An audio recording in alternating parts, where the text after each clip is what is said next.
Okay, thanks, Brother Leo, and Namo Buddhaya to everyone. I'm so happy to see a lot of my friends, old friends are online. So glad that you can join today. And Happy New Year and welcome to BMSM online Dhamma session. Okay, this evening we are privileged to have Bhante Nyaninda to conduct a Dhamma talk on realizing the three characteristics of life, the path to liberation. Okay, so we are indeed very blessed to have Bhante Nyaninda to provide guidance for us on his birthday. Indeed, today is Bhante's birthday. Okay, so like I said, we are very blessed to have Bhante Nyaninda to provide guidance in an insightful journey to help us loosen attachment and progress towards liberation. But before we commence, allow me to introduce to you Bhante Nyaninda, who is already known to quite a number of us. Bhante is a graduate in an electrical engineer and computer science from Sydney University, Australia. He received higher ordination as a bhikkhu under Sadama Ramsi Sayadaw in 2004. After receiving serious contemplative training under Pakpao Sayadaw in the Myanmar forest tradition, Bhante spent many years practicing in Myanmar, India, Nepal, and Germany. Currently, he is the spiritual advisor of the Buddhist Missionary Society Malaysia BMSM Youth Section and the BMSM Kajang Annual Teenage Camp. So now let us hear from Bhante Nyaninda, who is in his imitable way has shared the Dhamma to make it simple, relevant, and applicable in contemporary times. Bhante always says that he finds that studying the original words of the Buddha according to the system of listening, contemplating, meditating, greatly enhances understanding and practice of the Dhamma. So respectfully, Bhante, I lead you to the floor. Okay. Go ahead. Thank you, Bhante. Let us begin by reciting Namo Tassa 3 times to pay homage to the Buddha. Namo Tassa Bhagavato Arahato Samma Sambuddhassa. Namo Tassa Bhagavato Arahato Samma Sambuddhassa. Namo Tassa Bhagavato Arahato Samma Sambuddhassa. Okay, today's topic to me is very important. It's maybe I'll start by asking a question which from a book called What Makes You Not a Buddhist? So this question is, what makes you a Buddhist? Who thinks that being a vegetarian is a Buddhist? Anyone? You can put up the electronic hands. I think maybe not so many from the Theravada group. Okay. Who thinks that keeping the 5 precepts well is a Buddhist? Anyone? Okay. I'm just asking this question for you to contemplate. Who thinks that someone who can chant very well, the Buddhist chanting is a Buddhist? Okay, when I say Buddhist, I mean someone who is following the teaching of the Buddha. Okay, not as in someone who follow the religion Buddhism. So I want to clarify that I don't really see Buddhism as a religion. It has religious aspect, but it's more a way for you to see how reality works and to solve all your problems in life. Okay, so again, continue with the questions. Who thinks that someone who is very compassionate is a Buddhist? Okay, maybe there are few. So in this book, What Makes You Not a Buddhist? It says, and I agree with the book, that you can go to the temple a lot, you can chant a lot, you can keep your 5 precepts, you can memorize a lot of good teachings, but if you can't accept the 3 characteristics of anicca, impermanence, unsatisfactoriness, dukkha, unsatisfactoriness, anatta, no permanent self, you are not a Buddhist. Okay, if you can't really chant, or you might not keep your precepts very how to call up to perfection, or you might not be a vegetarian, but if you can accept and even or live your life with the three characteristics without even knowing about Buddhism, then you are actually a Buddhist. So to me, it's a very important to realize these three characteristics. And in any case, the second characteristic, dukkha, is actually related to the Four Noble Truths. Because basically, Four Noble Truths is about dukkha, which is, I translate this as unsatisfactoriness, sometimes translate as suffering. Four Noble Truths is dukkha, the cause of dukkha, the cessation of dukkha, and the path leading to cessation of dukkha. And in order for us to reach enlightenment, awakening, you have to realize the Four Noble Truths. So that's part of the three characteristics. And also, in order for you to realize Nibbana for the first time, which is to become a Sotapan, a first stage of sainthood, you have to realize Anatta, no inherent permanent self. So that's why this three characteristic is very important. Also, when we take refuge in the Triple Gem, in the Buddha, Dhamma, Sangha, is actually taking refuge in the Buddha, which represents a person who has thoroughly realized, awake from the delusion of not seeing these three characteristics in life. Again, anicca, impermanence; dukkha, unsatisfactoriness; anatta, no inherent permanent self. So Buddha is someone to awake thoroughly seeing these three characteristics. All of us are in the dream of deluded of not seeing these three characteristics. And Dhamma is basically these three characteristics, the law of nature or the how truth works. And Sangha is people who are practicing towards realization of this, or awakening to these three characteristics. So basically taking refuge in the Buddha, Dhamma, Sangha, Triple Gem, it's also related to, indirectly related to Anicca, Dukkha, Anatta. Okay, so these three characteristics in Dhammapada is stated like this: Sabbe Sankhara Anicca, Sabbe Sankhara Dukkha, Sabbe Dhamma Anatta. All compounded things are impermanent, all compounded things are unsatisfactory or suffering, and all phenomena, that means all things, has no inherent entity or self. Okay, so these three characteristics is nothing moralistic, nothing ritualistic, or nothing religious. It's important that these three characteristics represents the view of the Buddha. Okay, the view is very important. In any teachings, we have to understand the view. Then only the action, the motivation comes from the view.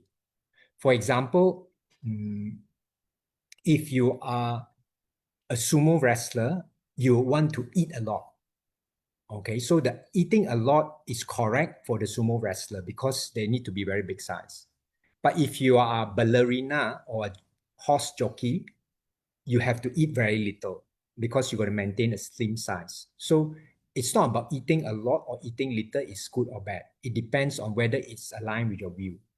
So in all religion, in all teaching, also the first thing we have to look at is the view, not the action or what they do, what they don't do. Not like about their practice. Like Muslims, they have prayers 5 times a day, but that's the practice. But what is their view? We have to look at the view. Then we'll need to know whether the action aligns with the view or not.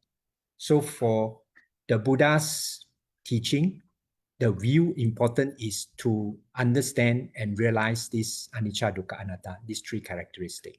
As long as you stay with these three characteristics, you're on the right view. If your view is wrong, no matter how hard you work, you will never achieve awakening enlightenment. So getting the view right is very important. And that's the first path of the Noble Eightfold Path. So it's something for us to keep reminding ourselves. And this anicca, dukkha, anatta is not a theory or philosophy or good idea. It's the reality that we live in. It's like fire burns. That's the reality. Or there's gravity. When you walk at the edge of the roof, you will drop down. So they are not something very abstract. Okay. Oh, along the way, if anyone has any questions, please do ask. Okay, I like interactive so that I can explain more whichever point. So you can either raise your hand or you can type in the chat box. Okay, I will try to answer whatever questions that come. So basically, the aim of Buddha's teaching is for us to awake from this samsara. When we use the word awake, means all of us are actually in a dream in this samsara. In a dream, because the identity of the self and identity of the world that we are facing is all created by thoughts. It's just like when we are sleeping in a dream, in dream, when we're sleeping, when we have a dream, that's all created by thoughts also. So it's similar in that way. So when you can see thoroughly these three characteristics, it will help us. It's a skillful means to help us to awaken from this dream. Okay. Okay, now first characteristic, all compounded things are impermanent. We use the word compounded because everything in this world is made up of many different things. Like Nyaninda is made up of earth, water, fire, wind, the body. The mind is made up of many, many different components. The past memory, the future plans, and so on. So every single entity in this world is made up of many different parts. And each of these parts keep changing. Okay, so because all these parts keep changing, the compounded things also keep changing. So you can't really have a fixed grasping to a fixed view.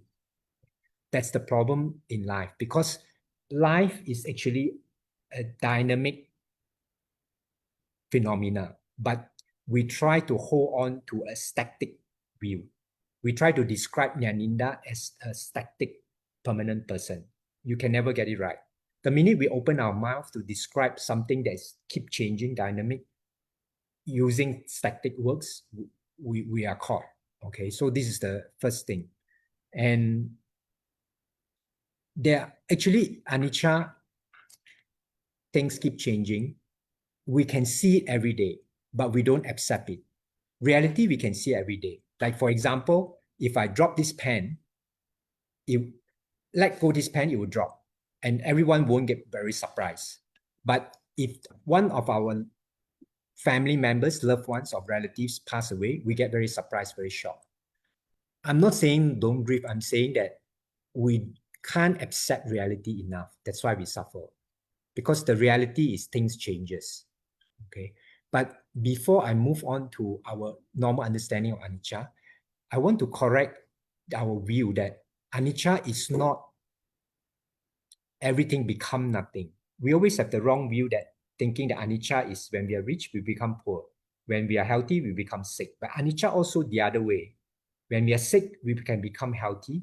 When we are poor, we can become rich. If there is no anicca, no impermanent, then if you are poor, you're doomed forever to be poor.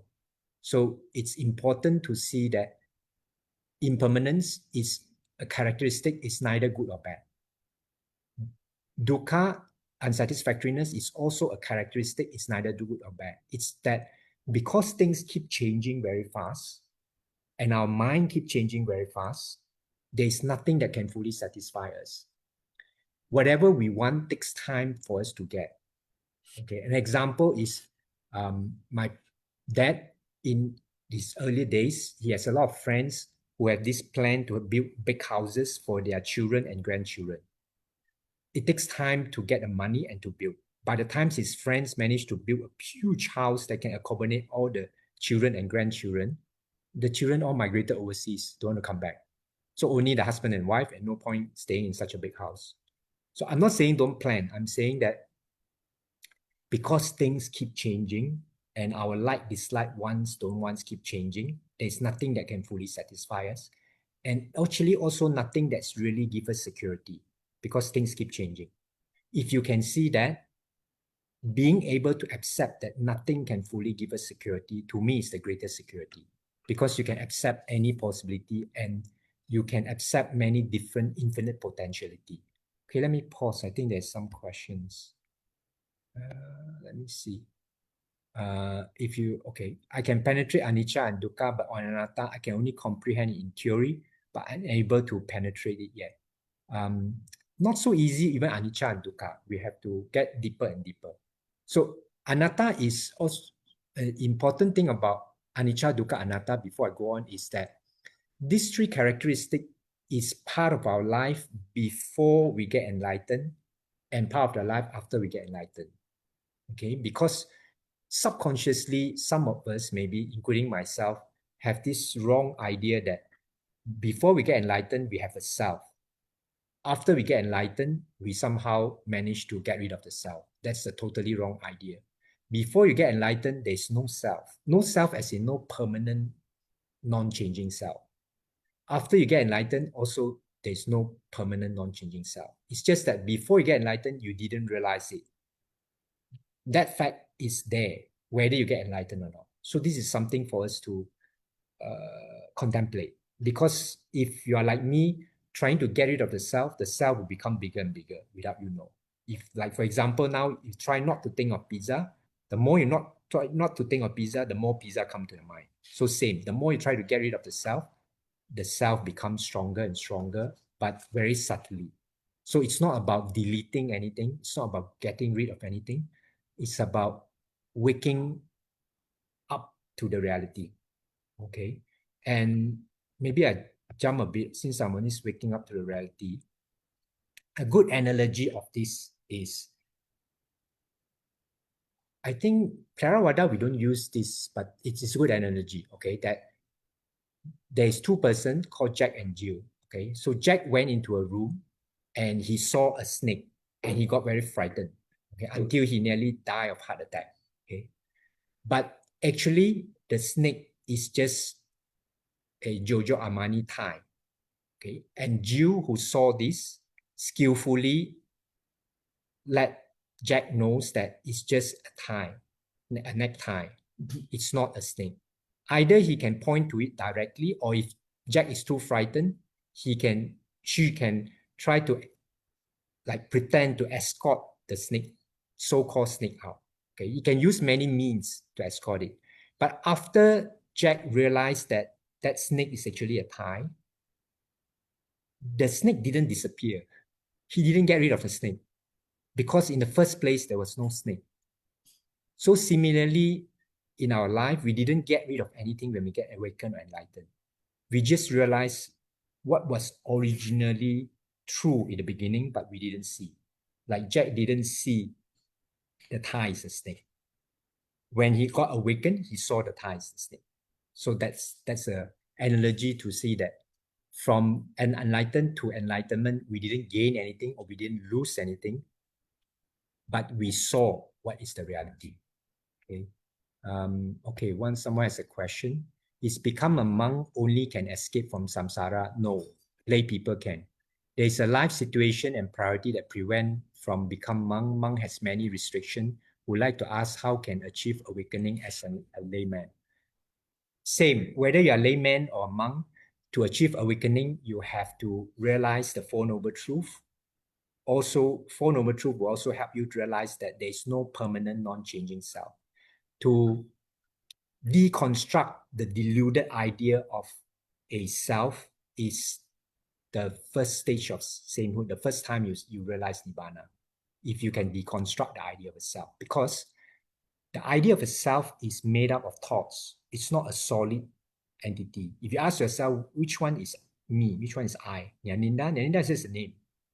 The head is you, or the hand is you, or which one, the past you is you, 6 years old is you, or the 20 years old you is you, or the 80 years old you is you. There is no static permanent you that we can hold on to. So I always give the example that yesterday Nyaninda and today's Nyaninda and tomorrow's Nyaninda are not the same. So if someone were to beat me up until I'm in ICU, let's say John were to beat me up until I'm in ICU, and I get very upset, have a grudge against John, not so right, because yesterday's John and today's John not the same. Not 100% the same, but similar. Yesterday me and today me not 100% the same. So if I see John again, to avoid him, correct, because related, he might beat me up again. But to have a grudge against him, not so correct. So the path to achieve awakening and enlightenment, doesn't matter whether you're a layman or a monk, is to see that there is no permanent, non-changing self, but you should not and must not see that there's nothing. It's not nothing. The difficulty for us human is we either go from an extreme of something or nothing. So I always reiterate the analogy I always use that is rainbow. Rainbow, if you say that it's nothing, I would say, no, I can see it there. If you say that it is something, I say, bring it to me. You can't. So an analogy is if you can see yourself and everyone around you and everything around you like rainbow, you will still enjoy the rainbow, appreciate the rainbow, but you will not hold on or attach to the rainbow. Similarly, if you can see everything keep changing, that means there is no fixed things. You will not hold on to anything. How to hold on to something that's keep changing? So it's a realization. If you can realize that every single person, everything keep changing, then it's similar to rainbow. It's like nothing that you can fully grasp. Then that's awakening or enlightenment. So it doesn't matter whether you are a layman or a monk. Okay. Okay, let me continue.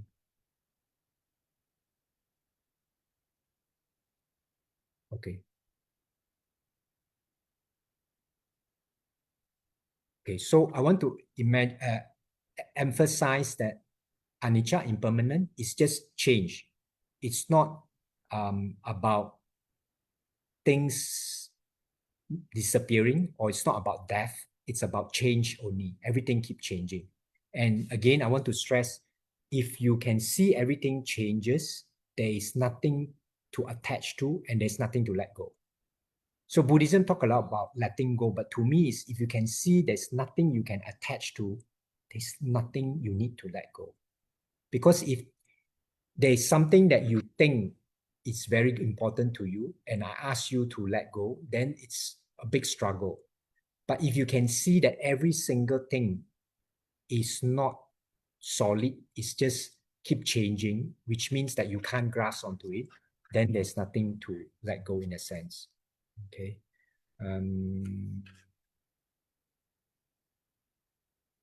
Okay. So what Buddha can see is both things exist and start to, like, they will see living people actually starting to disintegrate at the same time because of change. Okay, but we can't see it. And one of the important thing is, like I said just now, everything is made up of different things, and every phenomena is made up of different conditions also. If you can see that, actually we will appreciate every single thing that happened to us, even not so good incident, because in order for every single incident, including accident, to happen to us, you need billions of conditions. So it's like striking lottery for you to face anything good or bad. If you can really see this, then we're going to appreciate every moment in our life. In order for us to face any single, to have any single phenomena in our life, whether it's good thing or bad thing, it takes many, many different conditions.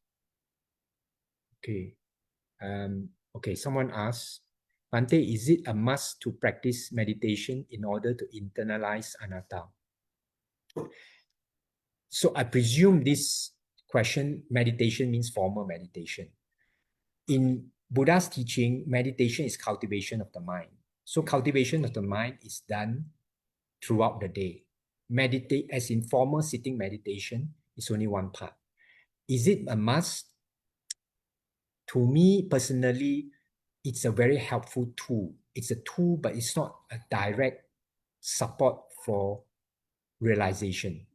People realize in many different posture, not in formal sitting posture. Like Arahat Ananda, he realized while he was about to lie down. Arahat Sariputta realized when he was fanning.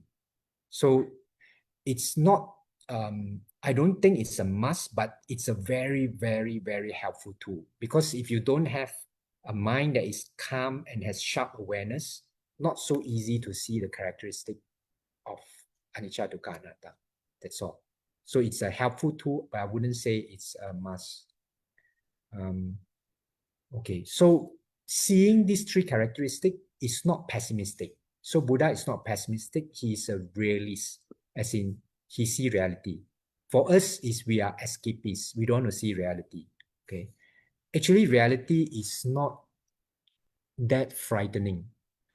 Since everything changes impermanent, hell is impermanent also. Nightmare is impermanent also. Bad thing is impermanent also.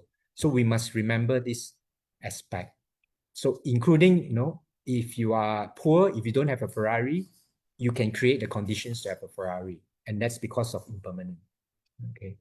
And because things changes, so we always go through up and down. And if you can only accept just the up, like we only want happiness, we don't want sadness. If we only want gain, we don't want lose, then you can only live half life. And life will be not so interesting because you only want to live half the life. The other half you reject. And life is actually full. There's ups and downs. Okay, this is very rough on Anicca. So Anicca impermanence is very important because it will lead to, like I said just now, it will lead to unsatisfactory. Understanding Anicca will lead to understanding Dukkha unsatisfactoriness, and understanding Anicca impermanence will also lead to understanding Anatta, no permanent, non-changing self. So because everything keeps changing. And I want to emphasize that no, Anatta does not mean that there is nothing. Nothing goes to nihilism and it's very dangerous. If you can't accept not this anatta, one closer way is to accept that there is an ever-changing self. Okay. Although normally when we think of self, we think of a permanent entity. So if you can think of a self as something keep changing, then there's another way to think. Okay, now we'll move to dukkha, which is unsatisfactoriness or suffering. Dukkha has three parts actually. Dukkha, which is like pain, suffering of emotional heartbreak and so on.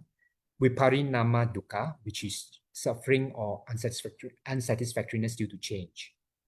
Because we want something familiar, we want something secure. So when things change, we have this suffering as in unsatisfactoriness. And the last one is sankhara dukkha, which is all compounded things, including ourselves, our existence itself is already unsatisfactory or dukkha. Nothing needs to happen because our existence itself keep changing. Our existence itself is not really up to what we think because what we think also keep changing. So it is existence itself is not satisfying. Okay. Also, one question sometimes we always, not always, spiritual people will ask ourselves is what is the purpose of life? When you ask yourself what's the purpose of life, you already have an assumption that there is life as an entity. Actually, the better questions to ask is, what is life? And actually, life is just a compounded phenomena, or you can say a collection of transitory experiences. It's many moments of experiences, but we compound it into a person or a self. If you can see it's just momentary experiences, then your idea of a self is not so concrete. Okay.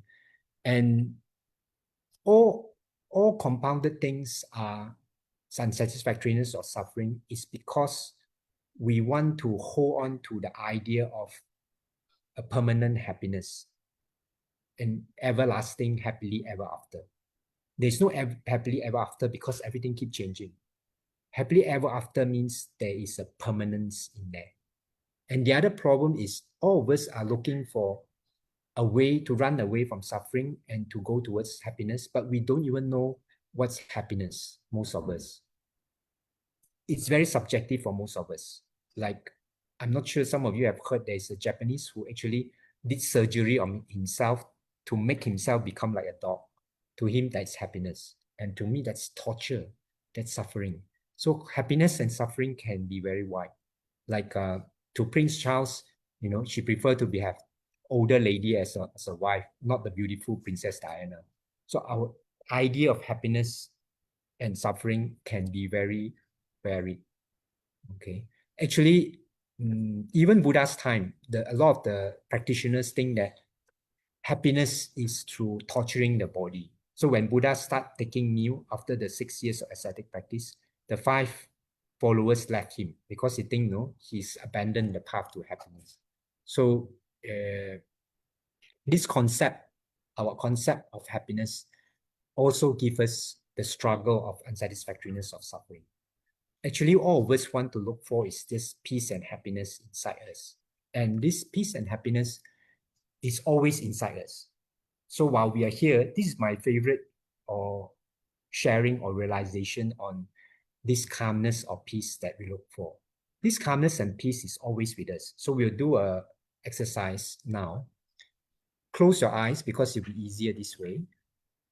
Put your attention back towards yourself. Normally our attention is outside. When you put your attention back towards yourself, for most of us, we will realize some calmness, some peacefulness, some stillness.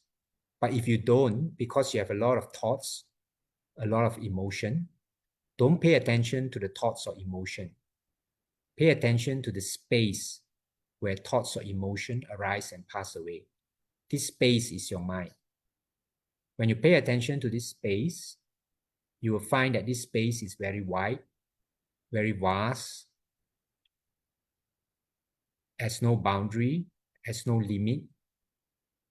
When you can feel this vastness, this limitless space, you will feel the calmness and peacefulness. When you can feel that calmness, slowly open your eyes, but maintain the calmness. Okay? This is the happiness that all of us look for, the peace and calm that's already inside us. And it's also the love we look for. If you can see that the happiness that we look for is inside us, then we don't have to look at it from outside. And we can give this happiness to the people outside. So this is something that I hope everyone can familiarize with it. Don't try to maintain it because then you are not understanding it correctly. Because something that's always there, there's no need to maintain. Your question should be, since it's always there, how come I can't always feel it?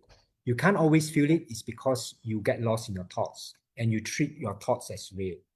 If you treat your thoughts as stories, then you solve your problems of getting lost in thoughts. Okay, so the other thing is this second characteristic of dukkha comes about because we get lost in our thoughts. And we get lost in our thoughts, the corresponding emotion comes up and we get lost in the emotion. So again, I want to stress that if you can see all your emotions are reflection of your thoughts, and all your thoughts are illusory, not solid, then you will see that your emotions are not solid also. Since it's not solid, it's illusory, then you can't continue. It's like, for example, you will see that we sometimes get lost in our thoughts due to very simple thing. Okay, people can get very upset even on very simple thing. Like one example is, we would think that if you get a pay rise, you will get very happy. Okay, this example is when I was working, my department, the boss suddenly give us a big jump in our increase, and all our salaries is slightly above market rate. So you expect everyone to be happy. But one of my colleagues was very upset. And I was looking at him and say, why are you upset? Because our salary is higher than market rate than people, all the engineers outside. His response is, I don't care how much I get, as long as my salary is higher than that guy. The reason is he and the other engineer since secondary school has been competing. Either he's number one or the other guy is number two. So in his mind, he's obsessed with just, I must be better than the other person. I don't even care if my salary is very low.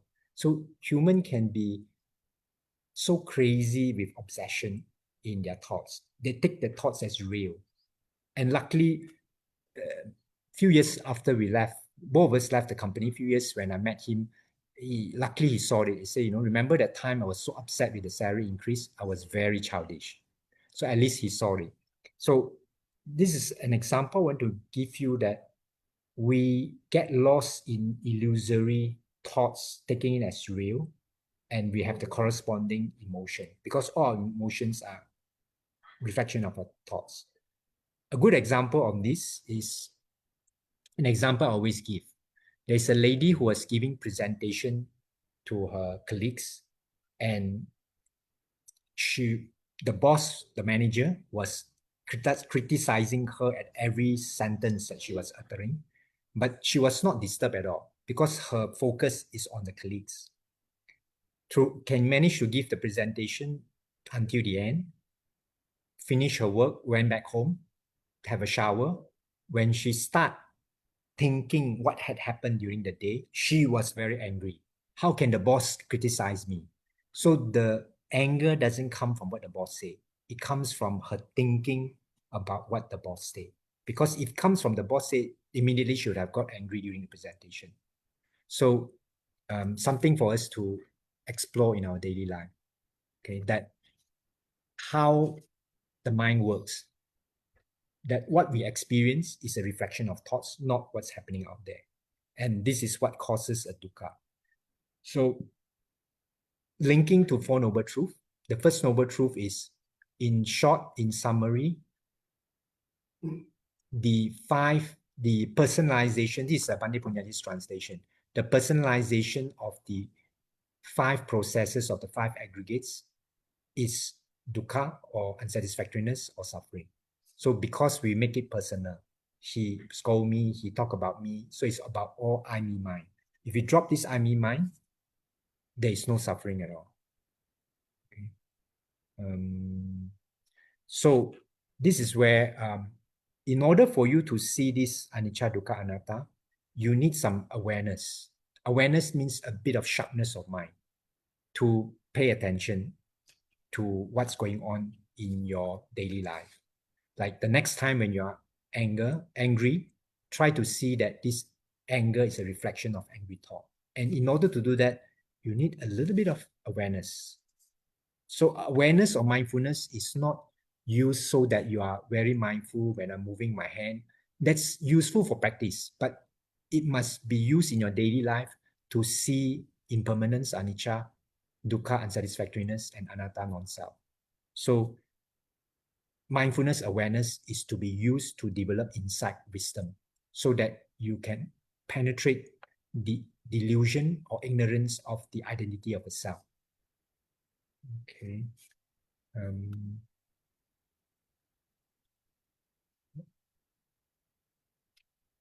Okay.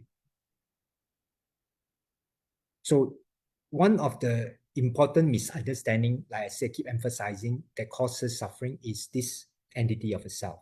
But you can't get rid of the self because it doesn't exist in the first place. This permanent, so-called deluded idea of a permanent entity don't exist. So if you try to get rid of it, you're actually making it exist. What you have to do is keep seeing that there is no substance to this self. You can see it through your body. The body keep changing. There is no permanent substance to it. Your feeling keep changing. There is no permanent substance to it. Your perception keep changing. What you like yesterday and what you like today keep changing. There is no permanent substance. So this is how we can see it. Someone asked, how mindfulness apply in daily life? This is what I'm saying. So in your daily life, try to keep seeing that a lot of things you can do in daily life. One is to keep seeing that whatever your body keep changing, your feeling keep changing, your mind, your like, dislike keep changing, your thoughts keep changing, your emotions keep changing. And also another things that I'm very big on is keep seeing that every experience, every emotion you have, without exception, is a reflection of your thought. If you don't have angry thought, you cannot continue to be angry. If you don't have sad thought, you cannot continue to be sad. If you don't have depressive thought, you cannot continue to be depressive. So there are many things you can do in your daily life. So you cannot tell me, Bhante, I have no time to practice the Dhamma. So to me, meditation, cultivation of the mind, is to be practiced in your every moment, every day in your life. Okay. So now, again, on the self, it's all our problems actually comes from the self. It's the self that fears, that longs for heaven, that fears hell. It's the self that fears failure and longs for success. It's the self that that hates suffering, but loves the cause of suffering. Because the cause of suffering actually is the identity of the self. The self keep protecting itself. But when I keep saying the word self, actually, it doesn't really exist. That's the thing. Okay. The self wishes for enlightenment, but detests the path to enlightenment. Because the self wants to be free, but when it's free, it doesn't exist anymore. So that's the paradox in there. So this is something that paradoxical in our practice also, because we must have a wish for liberation, for enlightenment, for awakening. But if we use the I, the willpower to push towards awakening, enlightenment, you're actually making the self stronger. You're moving away from enlightenment. So it's a very tricky part that you must have a wish, but you cannot have this I want to get enlightenment and I practice to get enlightened. And it's very tricky because you can't see the I getting more and more stronger. Because when you try to be a good person, also it will strengthen the I. Like I try to make things good.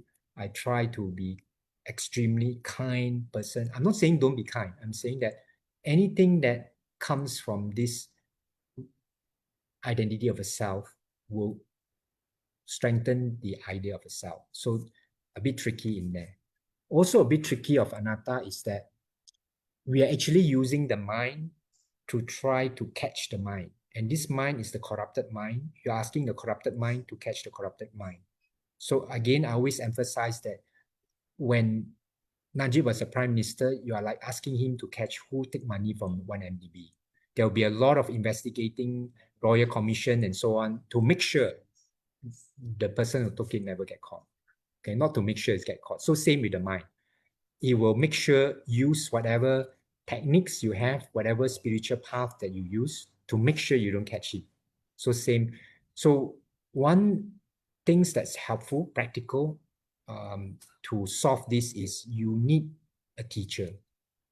A teacher is part of you also because it's your karma to meet the suitable teacher. So one thing that's helpful to me is to make aspiration. Aspirations that you meet suitable teacher, and a suitable teacher can be a monk, can be your parents, can be your children, and so on. But you can change also in different time because you will need different teachers in different time in your life. But aspiration is very important, especially now we just started the new year. One of the aspirations for new year is try to make these aspirations that may I be able to meet suitable teacher that will guide me towards awakening, towards enlightenment. And of course, awakening enlightenment is another important aspiration. Okay. Okay. One of the things that keep the self-identity is habit. Habit patterns is something that promotes or strengthens this identity of a self. And this is, I'm sharing this for you to see how when you see how the self gets stronger, more solid, you will not fall into its trap. Another way that self gets stronger is through comparison. I'm better, I'm worse, or I'm the same other people. Any comparison will strengthen the idea of a self. Envy also will strengthen the idea of a self. Okay. Yeah. And the self is actually very difficult to maintain. In order to want people to love you, you need people to give you flowers, to give you things, and so on. So this identity of self not so easy to maintain. It's a burden actually. When you can see it, then you won't hold on to it so much. Okay, the last one is I've talked about all compounded things are impermanent, all compounded things are unsatisfactory or suffering. The last one is all phenomena has no inherent existence, anatta. Okay, which means that actually everything is not solid illusion, which I talk about just now as an example of a rainbow. Okay, and one of the biggest illusion trap we have is time. Time is actually not a fixed, it's a concept, it's an illusion also. Don't try to ask me to explain because very difficult to explain, but I'll give you an example. But science have proven that time is not a reality. It's actually an illusion. So one way to illustrate it is one day in the four heavenly king realm is 50 years in the human realm. So it's not a fixed thing. We always think it's a fixed thing. And 1 week of holiday with your loved one seems like a snap of finger. But one night in prison with a lot of murderers and all that seems like forever.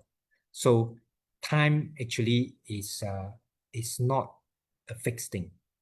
And because we think it's a fixed thing, we also get trapped in this world or in this samsara. So, okay, one more thing.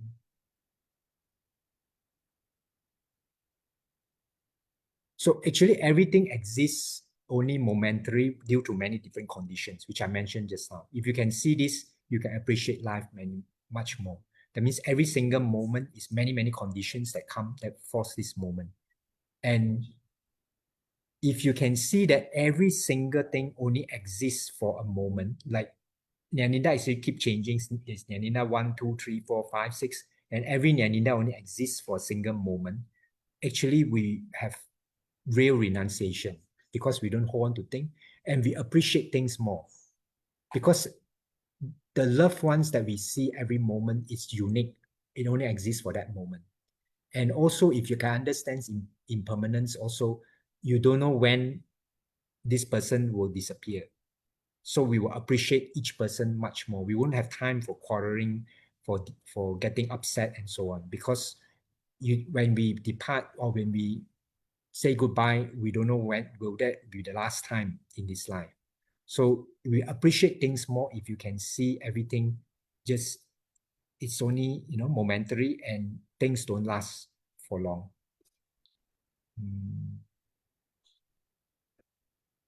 Also, when we say empty of inherent existence, as in there is no ultimate beauty. Okay, we have this idea of Miss Universe as ultimate beauty, but if it's ultimate, then even when the Miss Universe is yawning, is snoring, snoring and so on, it's still beautiful. But it doesn't. And our idea of beauty can keep changing also. So it's not fixed. During Tang Dynasty, slim lady is not beautiful. They need a little bit of meat. Okay. So things changes. And during the old time in China, ladies have to make their feet 3 feet or 3 or 4 inches only. That's beautiful. So beauty can keep changing. And it's not a fixed thing. So actually, friends and enemy also keep changing in life. Politicians can see it much better. Maybe sometimes in this aspect they're closer. Like definitely, BN and DAP was total bitter enemy. Now they are in the same bed. Okay, good friends. What is worse not worse is more interesting in Sabah.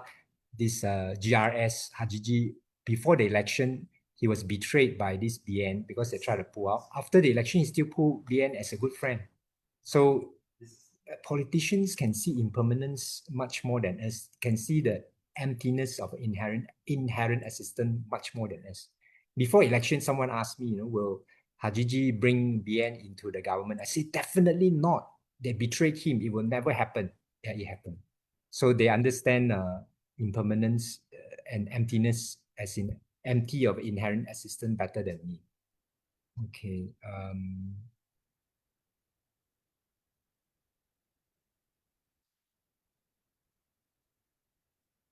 Any questions before I continue to go on?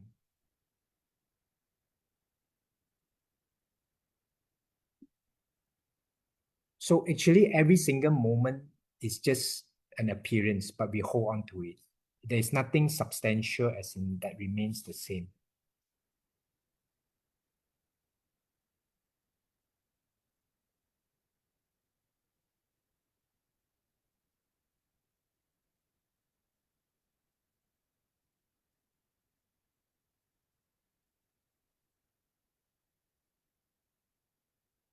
Okay. Okay. What's the benefit of this seeing there's no inherent existence? No inherent permanent existence, anatta, is similar to emptiness. So in Mahayana, they will call it emptiness. Emptiness is not nothing. It's empty of permanent, inherent, dependent existence. Okay. So what's the benefit is like you go to a movie, you get engrossed in the movie, you cry because the main character suffers and all that. But when the movie finish, you don't suffer with the movie. So same, if you can see things are empty of a fixed entity, it's just made out of thoughts, illusion, then you wouldn't suffer in your life. You will still have ups and downs, but it cannot last. You will still get engrossed in the movie and get sad, depressed, and so on. But you won't continue getting lost in it because once you saw it's a movie, that emotions will vanish. Okay.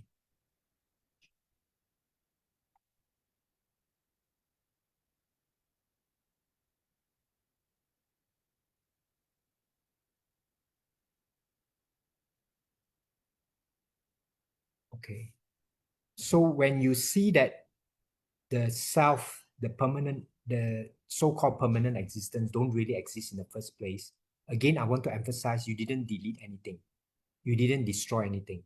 Like when Jack saw that the, the snake he thought is the snake is actually a tie, he didn't get rid of the snake. He didn't get rid of, throw away or kill the snake. So similarly, when you saw that there is no self in the beginning, you didn't destroy the self or you didn't delete anything. So this is important because otherwise, if you move towards deleting, you will go towards nihilism.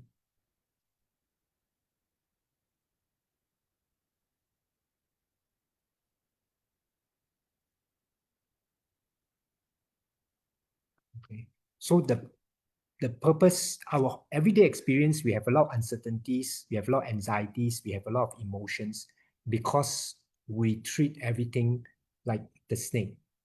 So the Buddhas use many different ways to wake us up to see the actual reality, that what we think is snake is made up of thoughts.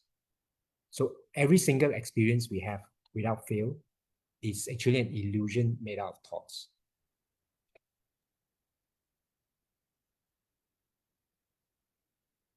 Okay, let me go to, okay. For the first characteristic of impermanence, if you can really develop a deep insight to impermanence, you will not hold on to anything at all. You will not cling on to any of the possessions, including yourself, because you see them keep changing. Then you automatically you have generosity. Because if you can see nothing is solid, you would have this generosity to give and to help other people. And for the second characteristic of all compounded things are suffering or unsatisfactory, you have no reason again to hold on to this self identity of a self. You can, if you can see nothing is satisfying, you won't hold on to the self or any material possessions. And emptiness of a self, the third characteristic, will strengthen us not to hold on to anything. So all these three characteristics will slowly help us to not attach to things. When you are not attached to things and yourself, then there is no need to let go. So this is using wisdom to see things.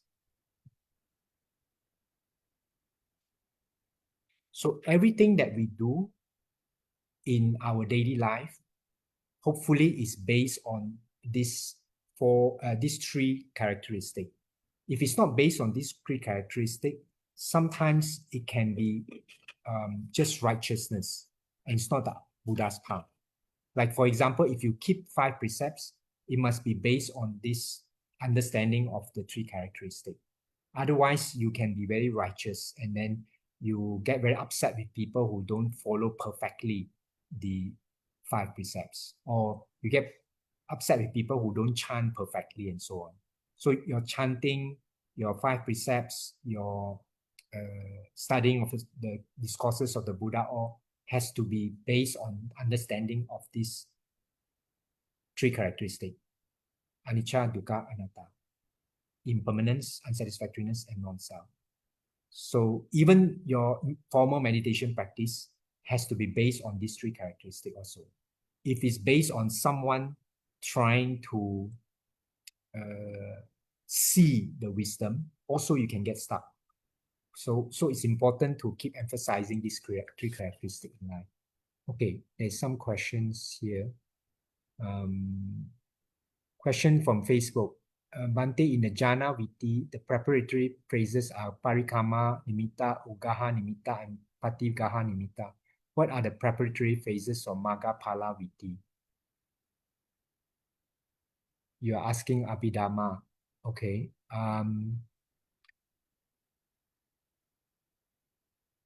This one I have to look up. Sorry, I can't give you the answer on top of my head. Bante, as all normal layperson, can there be a reason for the layperson to see things as permanent, non-suffering, and there is a self? As all normal person, can there be a reason for the layperson? No, because there's a reason, because we want to protect the self. We always think that like Nyaninda yesterday and today and tomorrow is the same. That's why some people can hate someone for 20 years because they think it's the same person. So we actually we actually see things as permanent, subtly maybe sometimes, and we hold on to a lot of things because we don't see that holding on is unsatisfactory. We don't see the unsatisfactoriness of things. Okay. KL Lim, a question from Facebook. In the jhana, okay, same. Okay. Any other questions? So if any actions that we have not based on this view of these three characteristics, then actually it can feed and support the ego.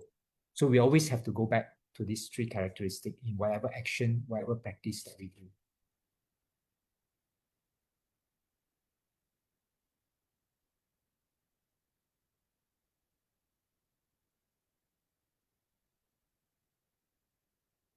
So first we have to intellectually accept the three characteristics, and then we can use whatever techniques to change our habits, to transform it from thinking things are solid and to see that they are compounded, interdependent, impermanent, basically to see the three characteristics, to change from seeing things as permanent to impermanent, to see things as satisfying to unsatisfactory, to see things as a self to non-self. You can use whatever method, but first you have to accept these three characteristics in life.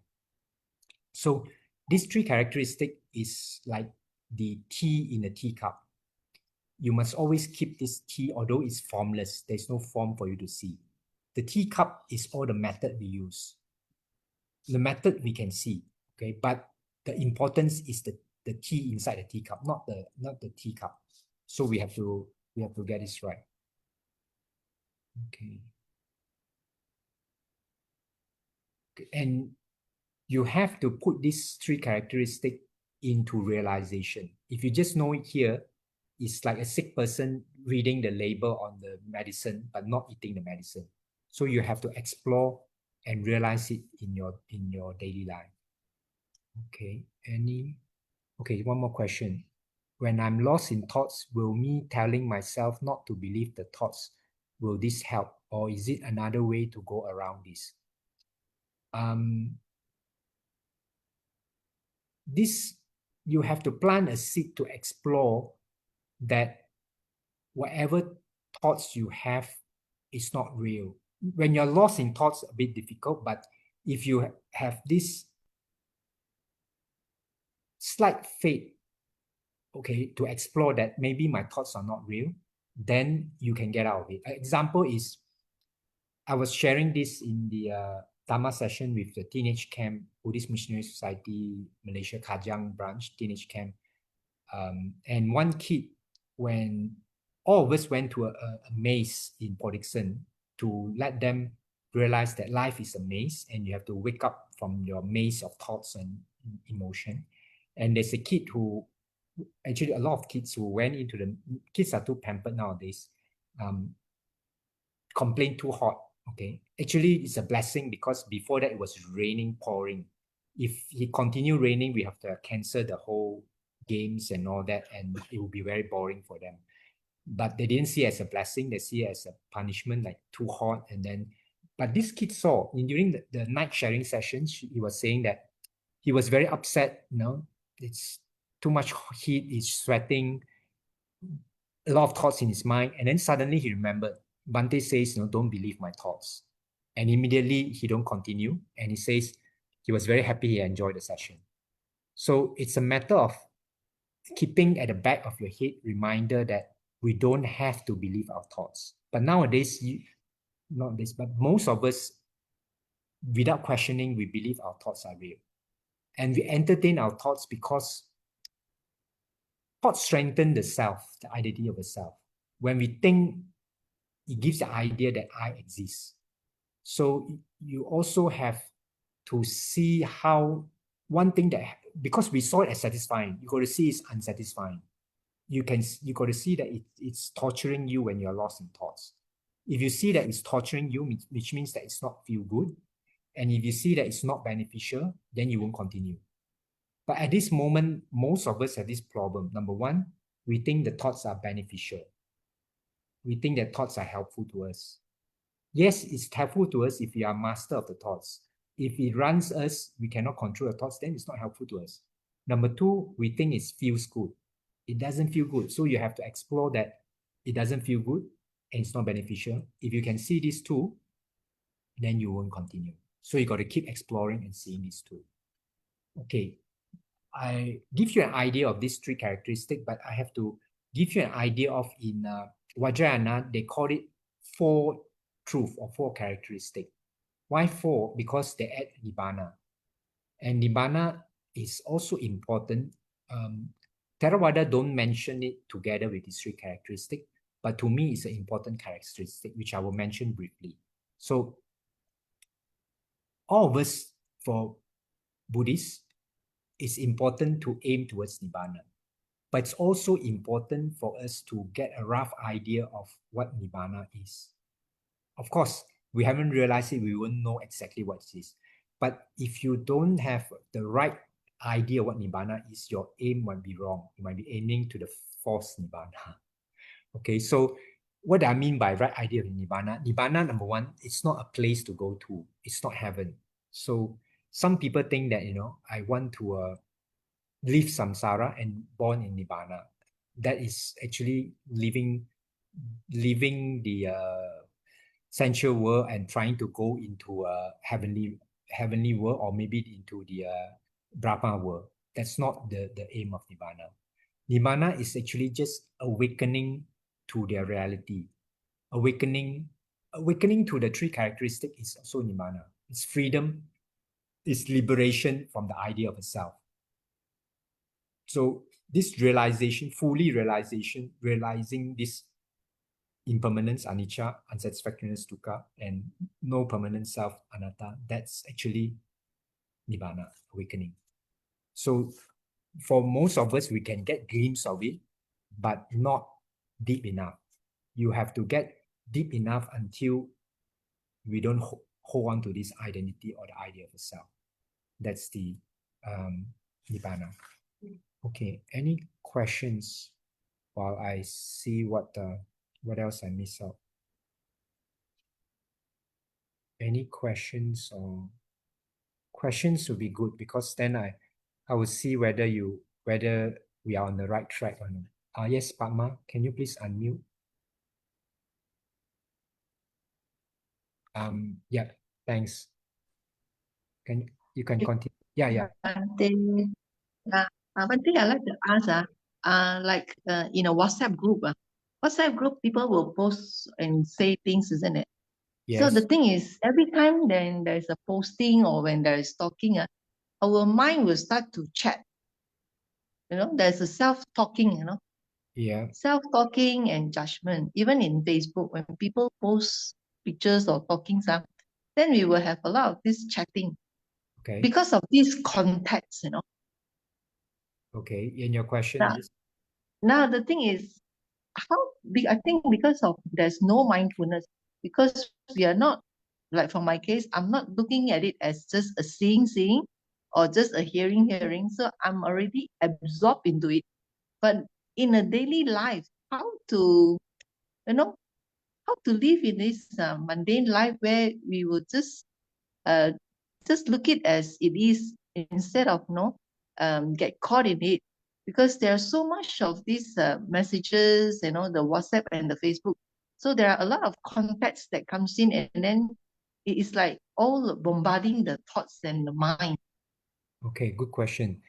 To me, it's more important to see how we are caught up in it rather than try not to get caught up in it.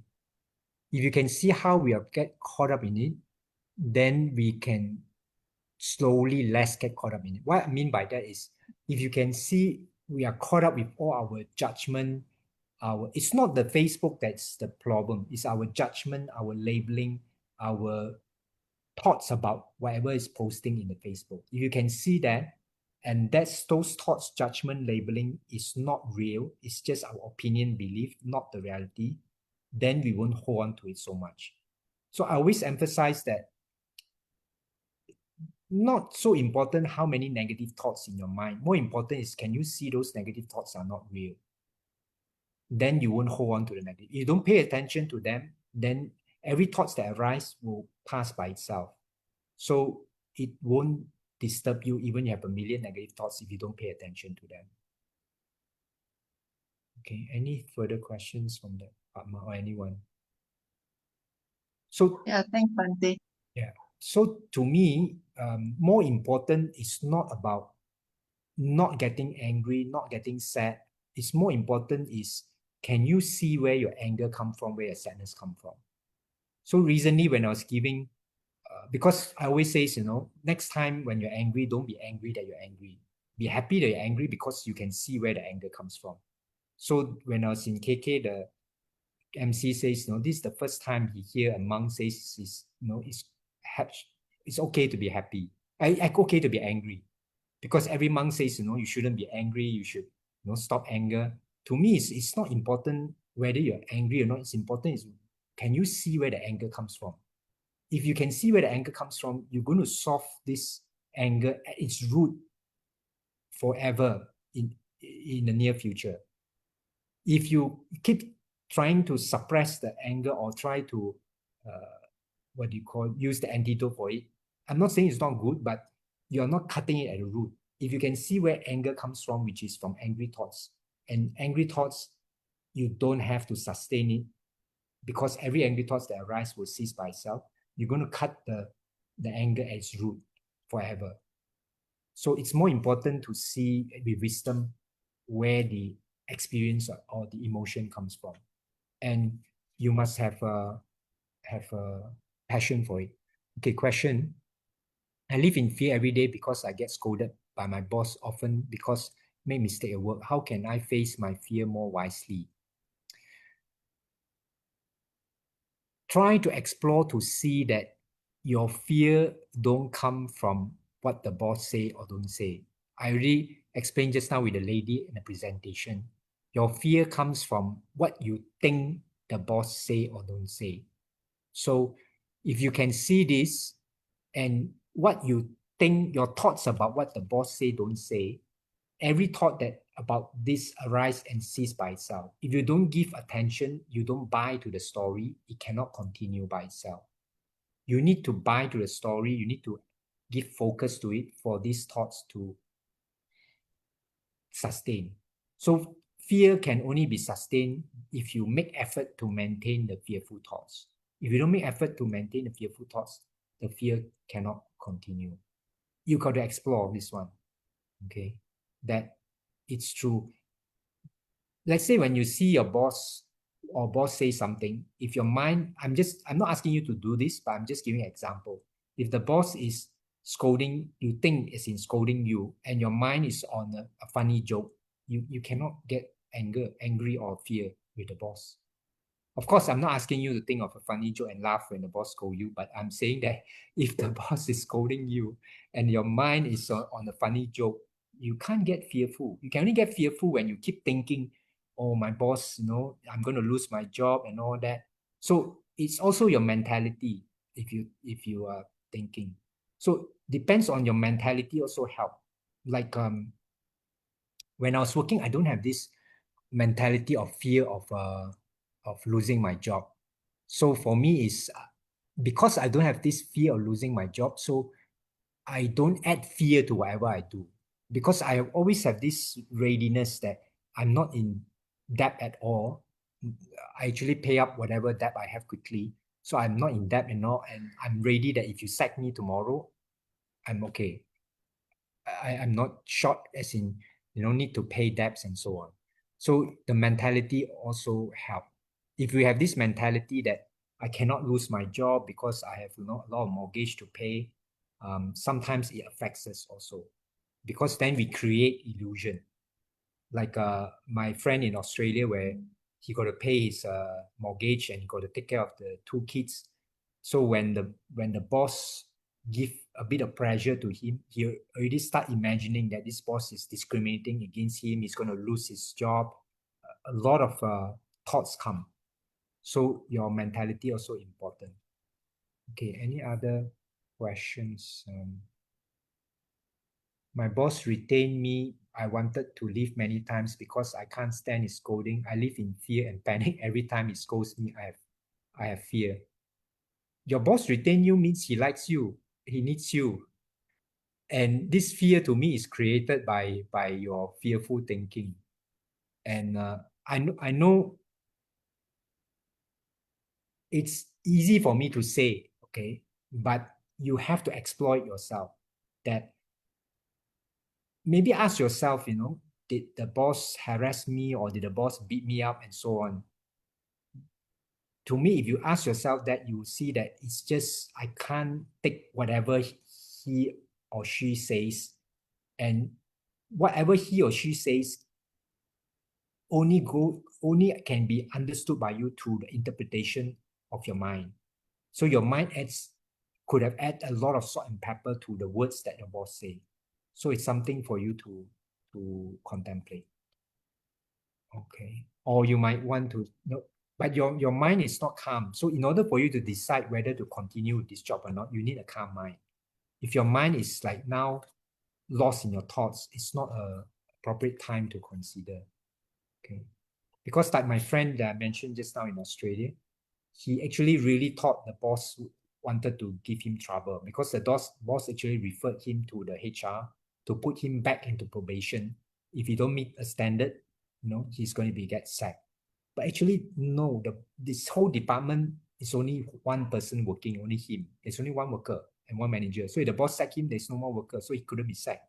So later on, he found out, I think 1 or 2 years later, the manager himself left because too much stress. The boss is the one who cannot handle the stress. That's why I put the stress onto him. So it's not discrimination. So luckily he listened to me and half listened to me so that he didn't quit, and the boss quit first. Okay, so yeah, try to see.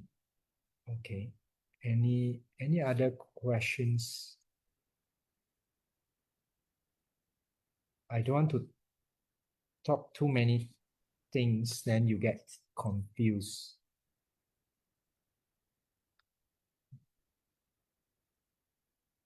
Questions will be good.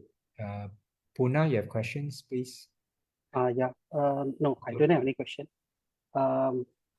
Anybody got any question? Please feel free to unmute yourself and raise up your hands and to ask questions.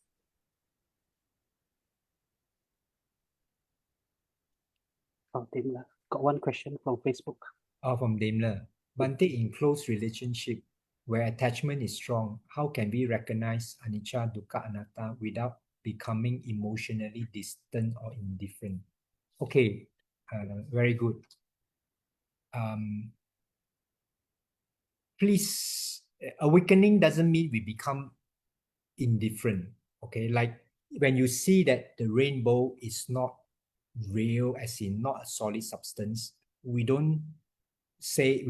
next time we see a rainbow, we don't say, this is all fake, I don't want to see. We still look at rainbow and enjoy.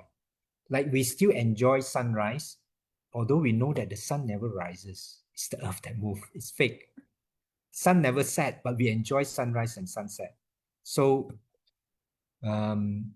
seeing that things are not substantial doesn't mean that we become indifferent. Okay. So to me, that it doesn't need attachment to maintain a relationship. It need love, care to maintain relationship.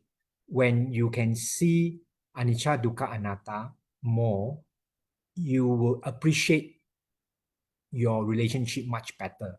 Because when you can see Anicca, impermanent, you don't know whether the person that you have relationship with, this is the last time you will talk to them. This might be the last time. They might walk out and then maybe accident or wherever, you never see them. So you actually appreciate every single moment of your relationship more if you see Anicca. If you see Dukkha, you begin to accept imperfection more because you won't want things to be, you don't expect things to be totally satisfying you because that's impossible. You will be able to accept things as they are more. And because you don't have a self, you don't need to keep protecting this self. You can have much more love for the person that you're in relationship with. So to me, actually, it's a plus point when you understand and not understand. If you realize Anicca, Dukkha, Anatta more. Okay. But anyway, it very interesting. Just interesting thing is because during the teenage camp, quite a few people come to ask me about questions on relationship, and then I mentioned it to my nephew, and the nephew says, how can a monk who has no relationship give answers on relationship? Anyway, okay, someone asked, I would like to ask about Nibbana. Bhante say escape from Sankara is Sangsara, not Sankara, Samsara. It's not purpose of Nibbana. When I say escape, as in you try to leave the Samsara behind and go to a place of Nibbana. That's not what Nibbana is about. Nibbana is not about going somewhere. It's about realizing whatever you think is true is not true. It's wake up from your illusion. Particularly wake up to the idea that there is a permanent Nyaninda. If you can see that yesterday, today, Nyaninda, and today's Nyaninda, and tomorrow's Nyaninda is not the same, not 100% different, but not 100% the same, then this is moving towards realization of Nibbana. So it's not leaving samsara, going to Nibbana. Okay, any other questions? Bhante, is it possible for me to ask one question? Can, please go Can, ahead. I like questions. yeah. You like questions? Yeah. Okay. I hope my question is not sensitive. Actually, I have attended some talks here and there, and people say that your life is your wealth, and your life is a reflection of what is inside you. Okay. Yeah. A question. So, Sorry, Yeah. your question. Yeah. So my question is, so they continue and say that if you have a good wealth, it's a reflection of your inner world. It's a reflection of your inner world. So I wonder whether this would be considered right view or not, because is it because in some Mahayana teachings, they say that if you want to be rich, you do donation, and then the wealth will come back to you. But from my experience, it's not very true lah. So you give a lot of donation, the money doesn't come back. Maybe I earn a living every year, every month I still get my salary lah, but it doesn't come back as bountiful as some of the teachings say lah. So Okay. I just want to find out whether you think that this is a wrong view on my part that says that because I have donated money, it didn't come back in this life in the ways I expected. Do you think that for you, do you think that this is a wrong view on my part? Do you think? To me, is karma is very complicated. Okay, so when you donate money, it doesn't mean that you will get back in this life. You will definitely get it back sometime in the future. So someone did ask me this in a teenage camp, that since I can't see karma, I mean, I can't experience karma, so why do I want to do good and avoid doing bad? Okay. And my answer to her is very simple. When we do good, let's say we do donation, we feel good, right? When you do bad, you feel bad. So just because of that, that's good enough incentive for us to do good and not to do bad. But Bante, they say your wealth status is a reflection of your world, your inner world, you know. So this makes me indirectly in this sense, okay. Try to explore this, okay. That if on a day where your thoughts are on good things, on good mood, let's say if you have good thoughts, then actually that day you have happy experience. Yes. If that day you have a lot of negative thoughts, actually that day you have not so good experience. Yes. So in a sense that your experience of the world is a reflection of your thought. Yeah. But this okay, is but I'm just saying that in this way, okay, if you are talking about let's say my wealth outside, okay, how rich I am, is it dependent on my thoughts? Okay, dependent on my inner world, how my inner world can manifest wealth. This is what some guru, I don't know whether I'm okay, you're following talking about wrong. I don't know whether I'm following wrong teachings, but this is how some guru. Yeah. That one, I wouldn't say they are wrong, but that's not the whole objective of the Buddha's teaching.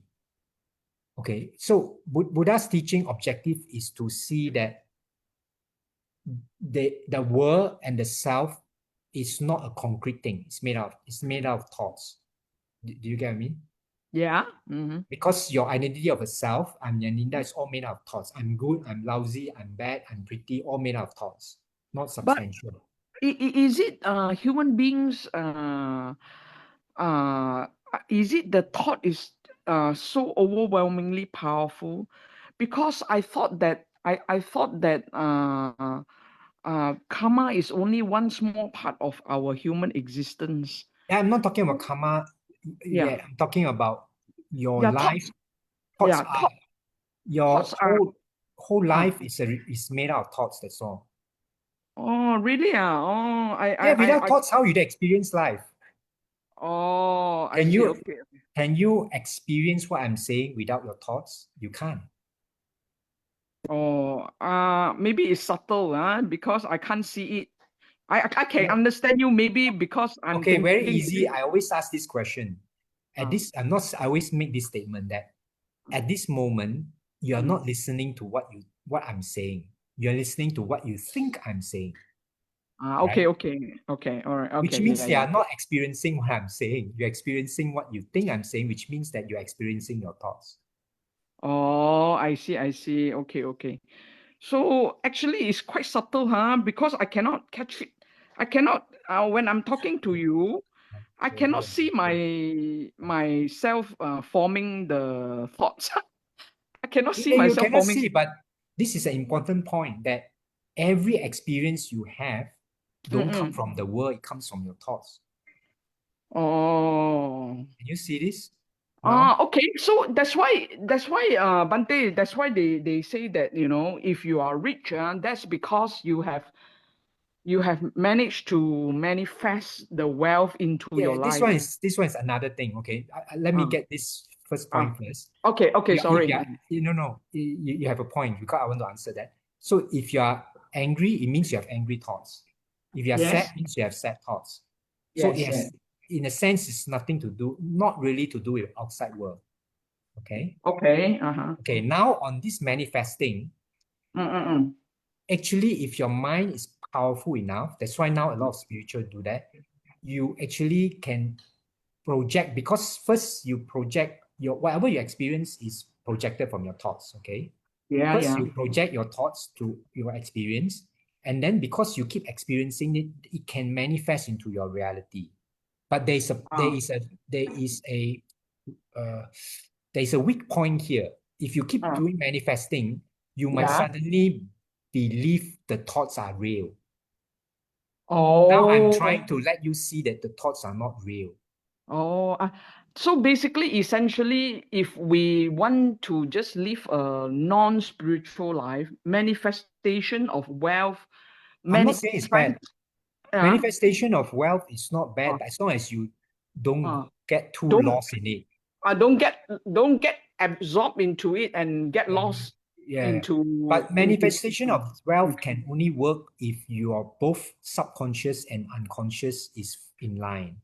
See, there are many. Okay, so many people, how manifesting don't work is many people in the mind, they have this in their conscious mind, they have this, I want to be rich, I want to be rich, I will be rich. Okay, first is I want to be rich means the subconscious say, I'm poor, I'm lousy, that's why I want to be rich. So this subconscious will override the conscious. So I see. manifesting has to be, I'm already rich. I'm already rich. Ah, But again, this subconscious cannot have a small voice. Yeah, not true. I'm still very poor. You have to somehow override the subconscious. I see. So Okay. this how there's someone who says, and I agree that if you really want something badly enough, you will get it. But most of the time you'll be quite surprised. We want something, but inside subconscious is, I think I'm not qualified to have this. I'm not good enough to have this. You have all this thinking at the back. So you don't get it. Okay. So manifesting can work, but it's not the topic that not in line of what Buddha want to teach. But I'm not against it. Yeah. So what is so Bhante, you're saying that the Buddha basically his main goal is just to let you know that all your struggle and all that is caused from the thoughts, that not using the thoughts properly. If you use your thoughts as a tool, it's okay. So basically, if is subconscious considered thoughts? Thoughts also, yes, subconscious control thoughts also. So it's considered under mind lah. Yeah. But you cannot, again, I want to emphasize, you cannot control your thoughts. You can only keep seeing thoughts are not real, then you don't believe them. I see. Okay, Bhante. Yeah, thank you for helping me with this. So basically, if let's say if we manage to find a teacher that can help us manifest wealth, and we don't 100% believe. If we don't 100% believe our thoughts, do you think that this manifestation will be successful? Because the Buddha says that mind is the forerunner of all good states, right? So that's the thing, because I feel that I don't know whether I'm using my mind in the wrong way, because if we use it to manifest wealth, which is externalities, So that's tricky part, okay? To see thoughts not real, but yet to try to use the thoughts to manifest. It's how to do it. It's a bit tricky, but you have to have this safety net that not believe entirely the thoughts are real. Otherwise, you will get stuck with the thoughts.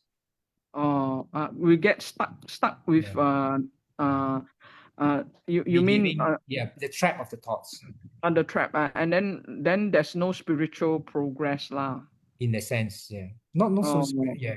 In a sense, because the whole aim is to see to not get lost in the thoughts created reality. Or thoughts create, not to get lost in the thought created reality.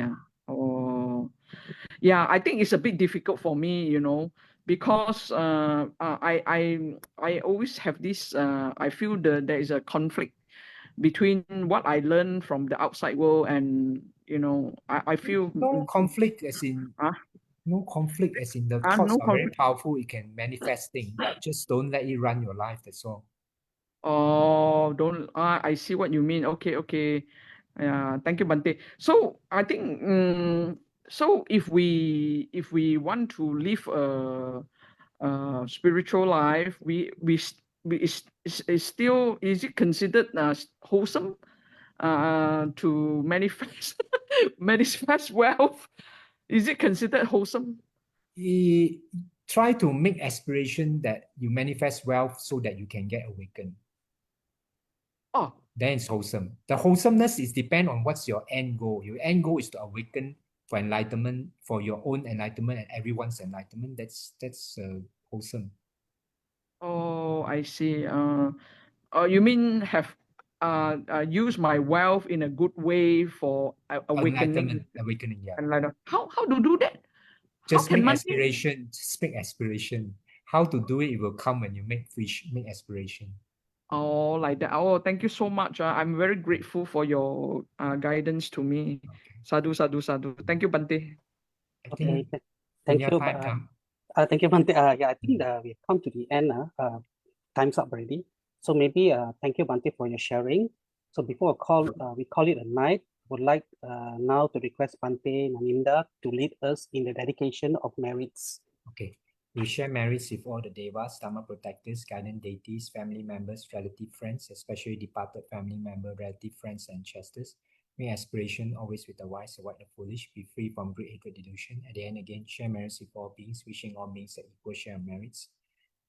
Etawata camehi sampadang punya sampadang sabe dewa numodantu sabba sampati siddhya. Etawata camehi sampadang punya sampadang sabe buddha numodantu sabba sampati siddhya. Etawata camehi sampadang punya sampadang sabe sata numodantu sabba sampati siddhya. Idame nyatinang hotu sukita hontu nyatayo. Idame nyatinang hotu sukita hontu nyatayo. Idame nyatinang hotu sukita hontu nyatayo. Imina punya kamena mame bala samagamo satang samagamo hotu yawa nibbana patiya. Idame punyang asawa kaya wahang hotu. Idame punyang nibbana sa pacayo hotu. Mama punya bagang sabasatanang pajema te sabe me samam punya bagang labantu sadhu sadhu. Sadhu, sadhu, sadhu. Sukhi hotu. Thank you. Thank you. See With that, good night, everybody. Night, everybody. Stay safe and stay well. Sadhu, sadhu.